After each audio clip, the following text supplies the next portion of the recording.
안녕하세요. 형사전문 변호사 최한길입니다. 오늘은 성범죄 처벌이 이루어지면 그 형사처벌에서 그치는 것이 아니라 보완처분을 받게 된다라는 말을 많이들 들어보셨을 건데요. 사실 그 때에 따라서 이러한 보완처분이 더욱 힘들게 하는 경우가 많습니다. 그래서 오늘은 이러한 성범죄 보완처분에 관련한 이야기를 한번 나눠볼까 해요. 여타 범죄와 달리 재범률이 굉장히 높은 범죄가 마약사범, 성범죄 이렇게 두 가지를 꼽을 수가 있어요. 그래서 이러한 재범률을 낮추고자 벌금, 징역형 같은 주형 외에 별도로 처벌이 이루어지는 것이 보완처분이다라고 생각하시면 되겠습니다. 또한 기소유예 시에서도 주형을 낮춰주는 대신에 그냥 넘어가는 것이 아니라 보완처분 등을 내려서 봐주는 경우가 종종 있습니다. 그것을 조건부 기소유예라고 하고요. 보통 성폭력 프로그램 이수 명령이 내려집니다. 보통 성범죄의 범주에 들어가는 범죄들은 강제추행, 유사강간, 강간, 통신매체 이용 음란죄, 카메라 등 이용 촬영죄 등이 대표적인데요. 다행히 위 혐의들에서 벗어나서 무혐의를 받게 된다면 좋겠지만 그렇지 않고 벌금형이더라도 내려진다면 성범죄인 경우에는 당연히 보완처분이 따라옵니다.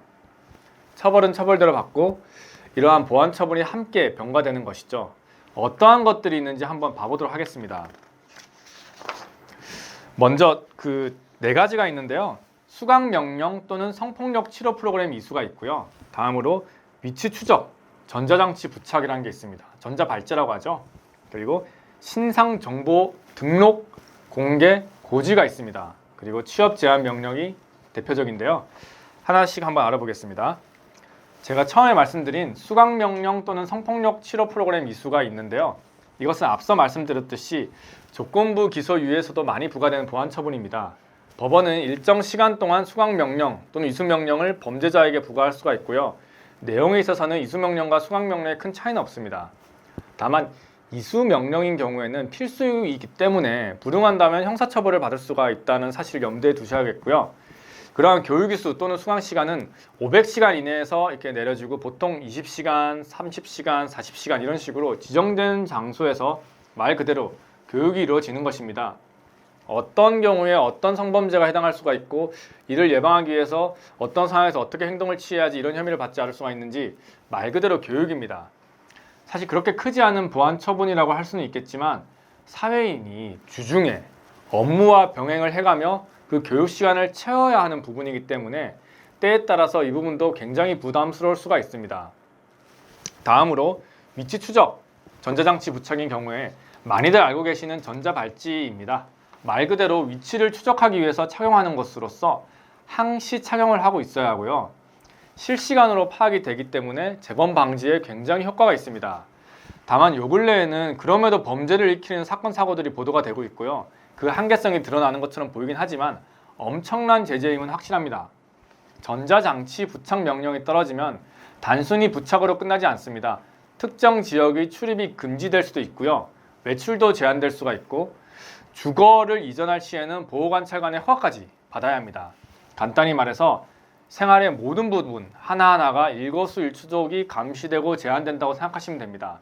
당연히 이러한 보완처분은 모든 성범죄에 대해서 처분이 내려지는 것이 아니라 재범의 확률이 높은 중범죄에 한해서 처분이 됩니다.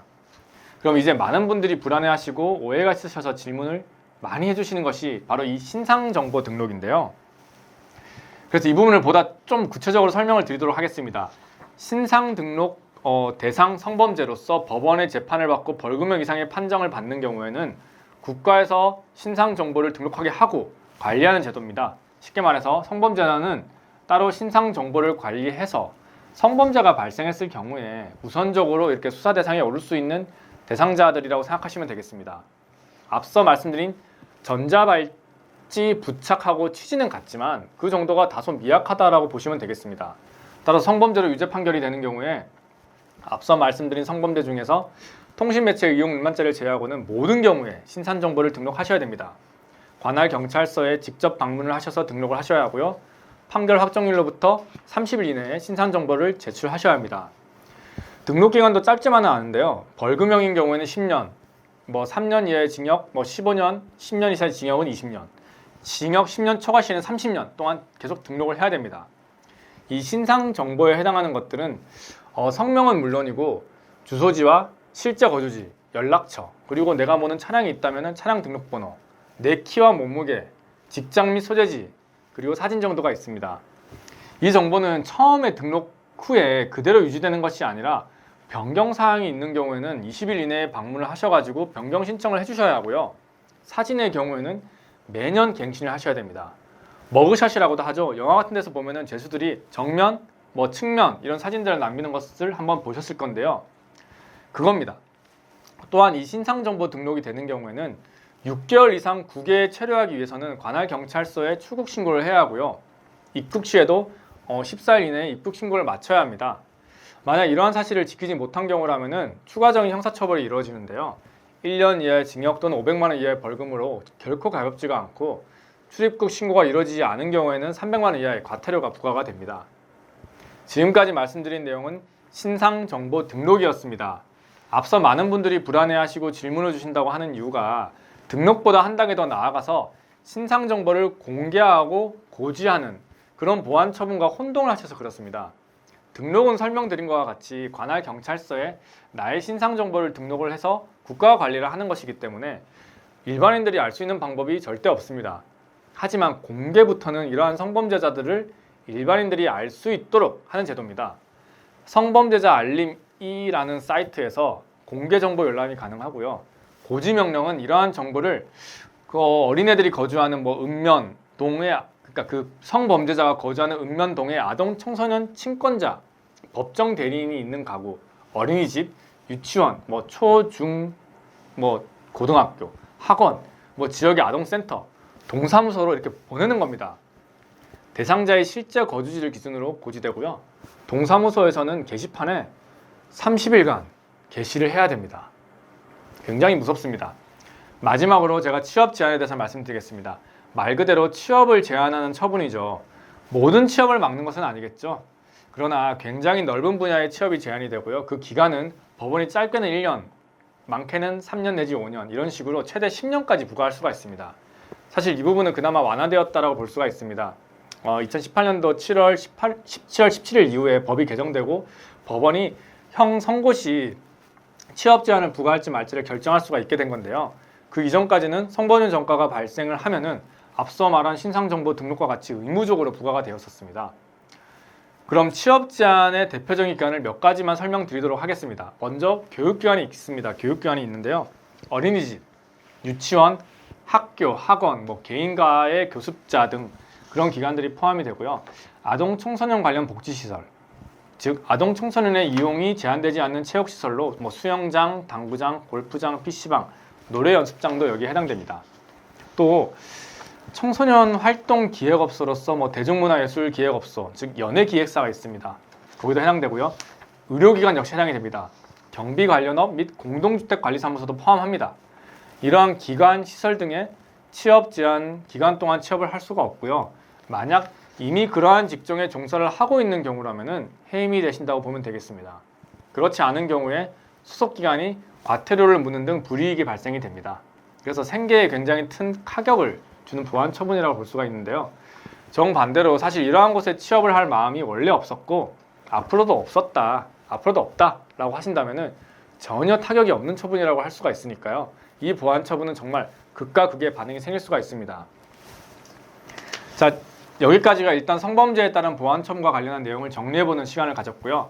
사실 이러한 보안 처분은 무조건 따라오는 것이 아닙니다.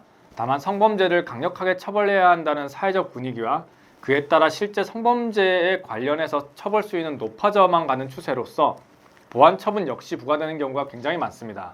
하지만 지금까지 설명드린 내용을 보셔서 아시겠지만 강력한 범죄가 아닌 경우나 억울하게 혐의가 인정돼서 처벌받는 경우가 아니면은 단 한 번의 실수가 처벌로 이루어져서 이러한 보안 처분마저 따라온다면은 때에 따라서는 생계마저 위협이 될 수 있는 상황이 될 수가 있습니다. 그래서 이러한 보안 처분도 면제를 요청할 수 있는 방법이 있습니다. 보안 처분은 재범의 확률을 낮추기 위해서 부과하는 것이죠. 그러므로 앞으로 이러한 범죄를 재발하지 않겠다라는 의지나 그 방법을 명확하게 법원에 제시를 한다면은 보안 처분이 따라오지 않을 수가 있습니다. 일반인들 입장에서는 정말 어렵죠. 어떻게 해야 그나마 법원이 내 말을 좀 신빙성 있게 받아들여 줄 것이냐. 여기서는 전문 변호인의 조력을 얻어가지고 내가 잘못은 했지만 그동안의 형사 과정을 통해서 충분한 반성을 했고 앞으로 이러한 범죄가 내가 다시는 재발하지 않기 위해서 어떠한 노력을 할 것이고 혹여 그러한 위험이 닥치더라도 뭐 주변인들의 이러한 도움으로 절대 재범을 일으키지 않겠다는 의사를 잘 정리를 하셔서 재판부에게 면제 요청을 해보시는 것도 필요합니다. 어떤 사람들은 보안 처분의 수위가 너무 약하기 때문에 범죄의 재발을 막지 못하는 것이 아니냐, 강도를 높여야 한다라고 이렇게 비판을 하는데요.